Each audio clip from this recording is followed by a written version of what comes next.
Lahat. This is the Vice President of the Philippines. Nagbilin na ako, ma'am. Pag namatay ako, sabi ko, huwag ka tumigil hanggang hindi mo mapatay sila. She's threatening to kill the president if she's killed. Even though Filipino politics is known for high drama, this was extraordinary. Right now, the tensions have already evolved into an open feud. The political battle between President Ferdinand Marcos Jr. and Vice President Sara Duterte is playing out like a thriller. But there's more at stake than meets the eye. Filipinos understand the underdog situation that they're in terms of geopolitics. The Philippines is on the front line of China's terror. Wala talaga tayong laban dyan. Nagulan yan, okay? Territorial claims in the South China Sea and would play a major role in any US effort to counter a possible Chinese invasion of Taiwan. The Philippines is a key ally for the US here in Asia. It is located in a very strategic spot.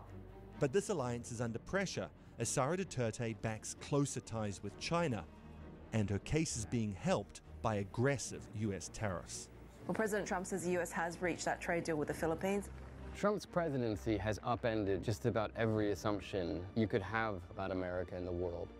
The Philippines sits in the middle of the China-US power struggle. Which way it swings will have consequences far beyond its borders.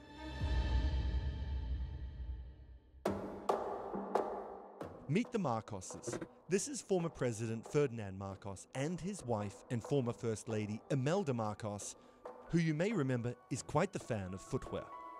And this is their son, Ferdinand Marcos Jr., also known as the current president of the Philippines. Now meet the Dutertes. This is Rodrigo Duterte, their approach to foreign relations. Dutertes. Ano naman, grabe yung pinakita nyo. Namamano pa talaga. Gago kayo ha. Para kayong bias. Bias to ha. Nakuha natin. This is Rodrigo Duterte, another former president, and his daughter, Sara Duterte, the current vice president of the Philippines, who, 14 years ago, fell out with the sheriff. May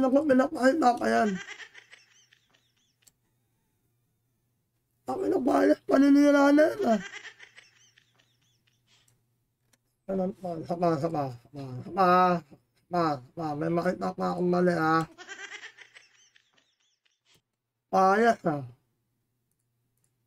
Problem is, President Marcos and Vice President Duterte were a team, but now they're at each other's throats and have very different visions for their country's foreign policy.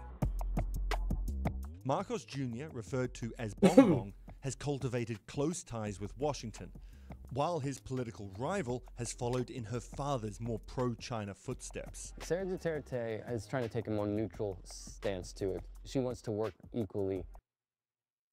Alam nyo, wala namang pro-China eh. Hindi naman talaga pro-China. Pro-ano lang, pro-peace. Ano yan, ano lang yan lang. Ako kasi, nasubaybayan ko si PRR. Saan gusto na yung mangyari? Friends to all, enemy of none. Tama ba? Friends to all, enemy to none. Kumbaga, ako na lang eh, simple logic lang. Ikaw, aawain mo ba yung kapitbahay mo? Na sobrang namin, alam mo maraming armas, maraming sumpak, parang ganon. Aawain mo ba yun? Tama? Di ba hindi?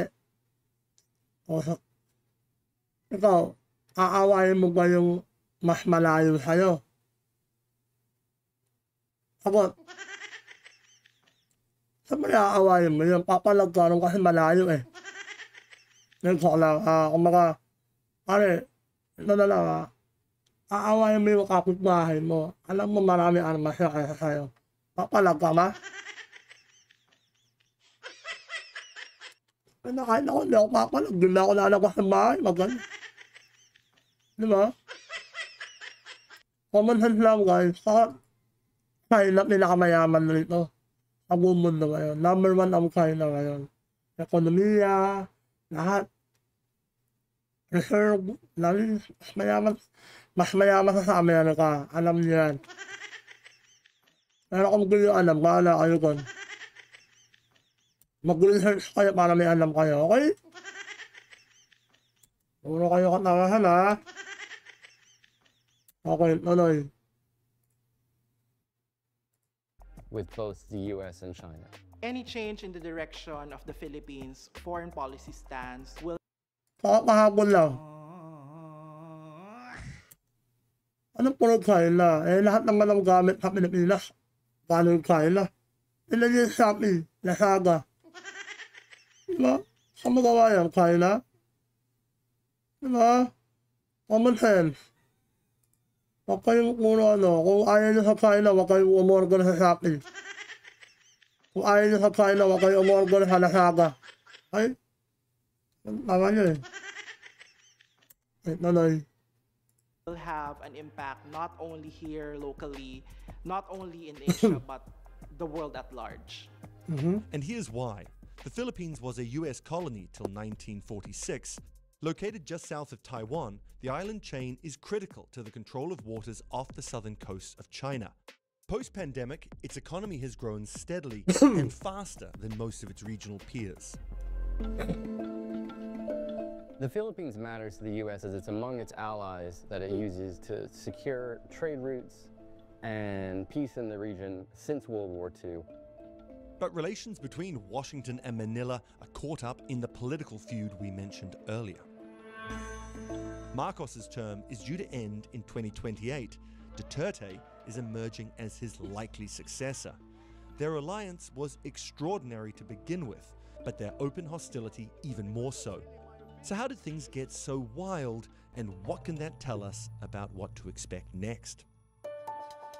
Marcos Sr. led the country for 21 years, from 1965 to 1986.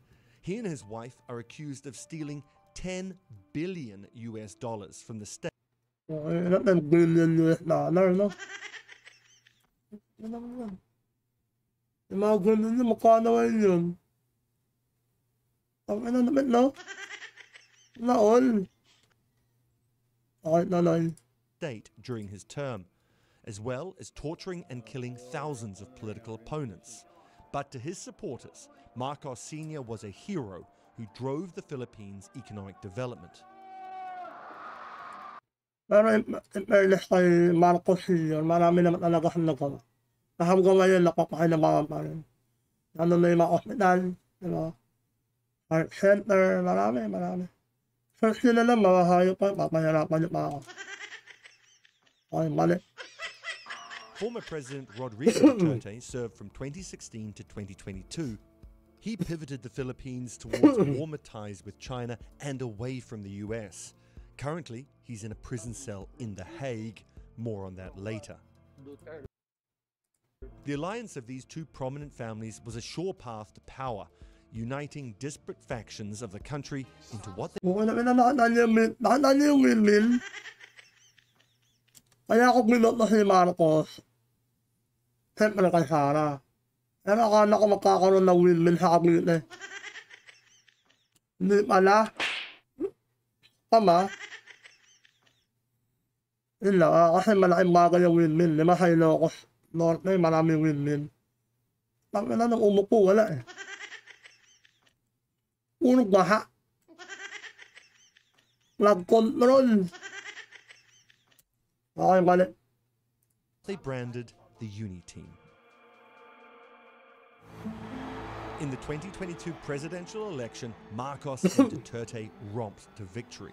So the 2022 elections is essentially a coalition of convenience between two political families, harnessing the votes from north and south of the country. You know? It did not take a long time before the Uni Team showed problems. Kasi sana sinisip mo na ako ngayon ha. Ano, kaya kumakanon ako. Okay, nanay. Sara wanted the position of Defense Secretary. She was given education, and things only got worse from there. her tenure within that Department of Education started to show that there were misuse of funds. An allegation Sara denies. As part of that investigation, a trusted aide of Duterte's was detained. The vice president decided to go live on Zoom. This country is going to hell because we are led by a person who doesn't know how to be a president and who is a liar. Duterte claimed her life was under threat and Real talk. Ano yun? and she had a contract killer ready to assassinate the president if she was killed. Sara Duterte is known as a feisty personality here in the Philippines. She's really not afraid to speak her mind. But it was really shocking at that time when you have a president and a vice president who just a few years ago were projecting an image of unity. And here you have the vice president declaring an assassination threat on the president. May nang bakla ka. Siyempre, ikaw ba naman, may pantana sa buhay mo, di ba? Pinagpapantaan ka kung si... Ang gumapanta kay Sara, mataas pa sa kanya. Alam mo na sino yun. Kapag namatay siya, wala kang bawi. Siyempre, ang gagawin niya, kunin sa bilin niya. Pag pinatay siya, patayin niyo rin. Ano yun? Iway lang? Kantiyan lang, kantiyan. Parang si Sara, tanga na. Hindi mapapatali. Baka hindi mapapalugi yan. Okay, nanay. Parang ano eh, parang bias talaga yung ano eh. Bias ng content na to. Parang masama yung mga Duterte rito. Okay, tapusin natin. Is revenge from the grave a crime? But the tensions between Marcos and Duterte did not stop there. In March this year, Marcos' government acted on an arrest warrant issued by the International Criminal Court against Sara's father, former President Rodrigo Duterte. He was charged by the International Criminal Court with the murder of dozens of alleged drug dealers, but human rights groups say the victims number in the thousands. He was flown to The Hague. But if this was supposed to hurt Sara, it backfired. The Duterte clan heavily criticized this move. They portrayed this as also a surrender of Philippine sovereignty. So they said handing over the former president to the ICC was actually an act of kidnapping. When kidnapping is allowed as a means of acquiring the jurisdiction of the accused, we think this too is a travesty of justice. Just as the president and vice president split, so did their approach to foreign relations. Under Marcos, the Philippines have allowed the U.S. to station more troops in more locations under their treaty agreements. There are now 9 locations in the Philippines, some of them very close to Taiwan, some of them facing the South China Sea, that the U.S. has access to and will rotate troops through, that will make investments, that will have a long-term presence. Since Ferdinand Marcos came to Yan ang ano eh. Ayun yung ayaw ni President Duterte. Na magkaroon uli ng US military sa atin. Alam naman ng Amerika na magagalit ng China sa atin eh. Sabi na ginawa tayong pain eh. Tapos Presidente pa natin, bobo. Diba? Alam yung nalala yung tension, pag ginawa natin yan. Wala eh. Bobo eh. Ano ni Marcos? Talawag. Talay. power, he has really shifted the relationship with China and, of course, has moved much closer to the US. Sara Duterte has been careful in portraying herself as pro-China. There is no reason for you to lean towards the US. You have to always stay in the middle because you are not a part of the bigger conflicts. Ikaw, bakla ka kung ano-ano sinasabi mo. Ayaw nga natin ng gulo. ayaw ni Duterte ng gulo, ayaw niya makasali sa mga ganyang away, wala tayong laban kan. Maggulong ba tayo niyan? Ako na sana kung tayo, pagpagulong ba tayo ng China, kayo nang tatamaan. Okay naman, nasakon ako eh. Kawawa kami gamon. Diba? Huwag kayong sarado isip. Dapat pag nag-iisip kayo ang kalahatan. Tama. Tama. Okay. Tuloy natin. Ako hindi ako pro-China. Pro-Pilipino ako. Pero kung ganyang malalaking superpower na bansa na yung alam mo na magkaaway, gumita ka na lang. Nakapalagwan eh. Okay, wala tuloy. The bigger conflicts. She has said that the relationship between Beijing and Manila is not defined entirely by their tensions in the South China Sea. And this is what those tensions look like. This footage is shot from a Filipino patrol ship being pursued by 2 Chinese vessels. Then this happens. Boom. The Chinese Navy vessel acts. Tataan yun. Huwag ka namin kung inabot tayo nun, no? Sigurado may mamamatay. Kung inabot tayo. Kung nilalang ulit tayo inabot. Kung nilalang sila lang nabungguan. Wala po, nakakatakot, di ba? Pagkaan pa lang, nakakatakot na paano pa yung bomba? Wala, isipin nyo na lang yun. Accidentally smashes across the bow of its sister ship. It's unknown if or wala no? Parang ito.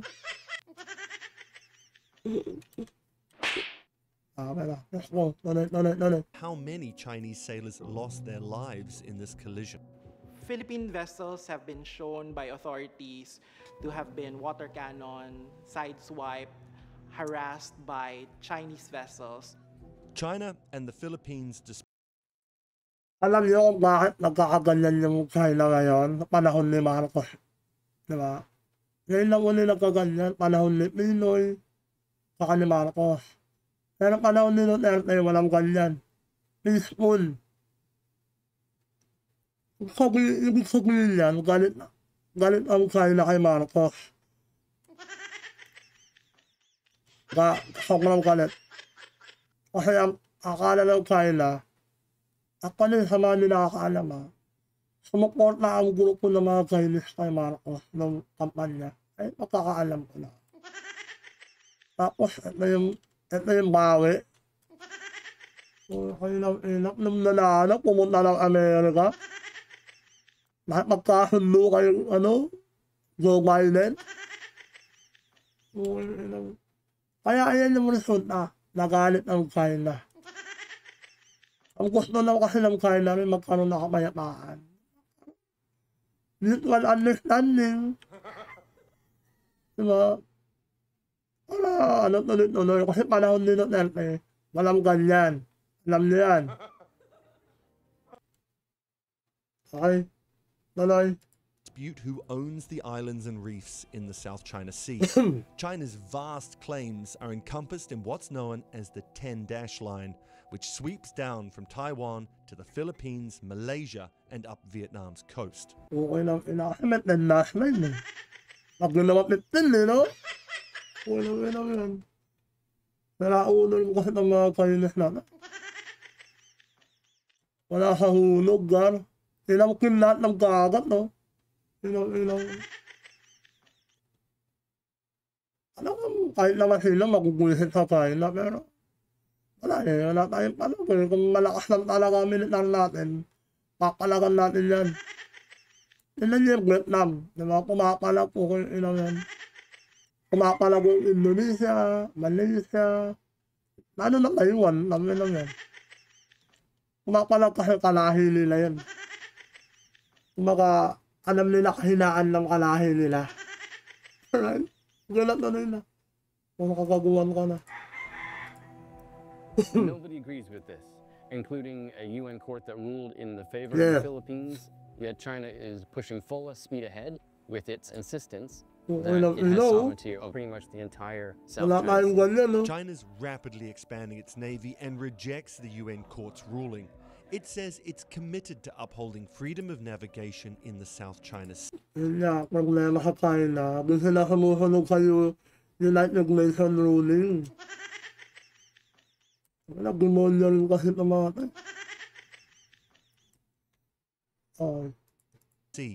The Philippines and its much smaller navy are overmatched. The country's foreign policy walks a tightrope, with Marcos and Duterte tugging in different directions. The country is very vulnerable to Beijing's influence, and without the US there to back them, there's very little they can do. US security guarantees are the bedrock of the Philippines' maritime strategy, but Trump's presidency is casting a shadow on these ties. The Philippines, just like any other country basically in the world, is a target of President Donald Trump's trade anger and tariff wars. Philippines' exports to the US are being hit with a 19% tariff. President Marcos flew to meet President Trump. 19% tarifa. Alam niyo ba yun?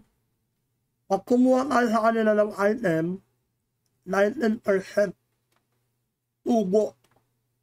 I mean, interest na yun. Parang tax na malaki. Kabuuan, kunyari, ang item na kinuha mo, babayaran mo sa Amerika. I mean, tama ba? Ang kinuha mo item worth 1 million. 19% nun sa kanila. Makababayaran pa natin. Hindi pa tayo kumikita, may 19% na sila.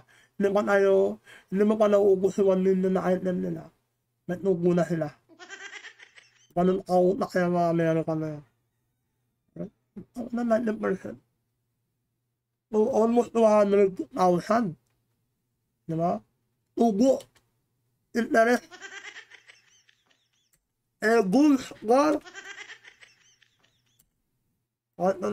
Trump in July this year in the hope of getting a better deal. It didn't help. Marcos got stuck with the same rate as everyone else did, despite the fact that they have opened up this access to US defense. As Trump redefines America's role in the world, nations like the Philippines are left to wonder, can they still rely on the US? The US is losing its commitment to its role as a peacemaker, and Trump is saying these approaches to free trade and alliances as more of a hindrance to the United States. Meanwhile, the feud between Duterte and Marcos continues. Duterte has pulled off an incredible reversal of fortunes, avoided impeachment for threatening to have the president killed.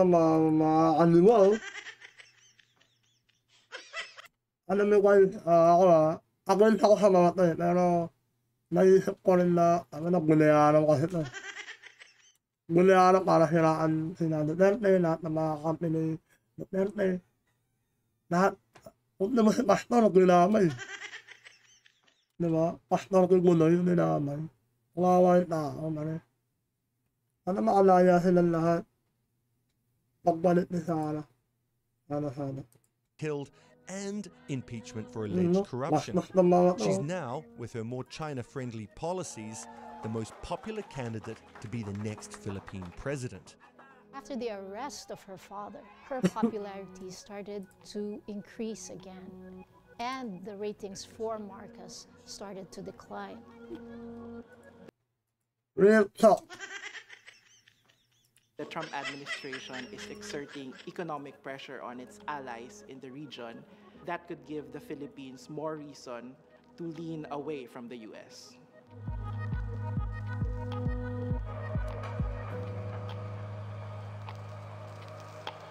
Alright, tapos na. Yun lang, sana wala kayo nakutunan. Yun lang, kaya pala, subscribe nyo ko rito, lagi na ako mag-upload dito, alright? Kasi sa Facebook, lagi ako nare-report. So, dito na ako maglalabas ng sama ng loob. Right? Pero, more on politics na tayo rito. Meron akong may baklaman. Siguro minsan lang. Pero hindi ako galit sa mga bakla. Yung mga baklang kanan lang na kumukupan sa akin. Pero sa mga baklang mga bait, okay yan. Prop ako yan. Alright, maraming salamat. Subscribe kayo ha. Kung ilang nyo. Salamat.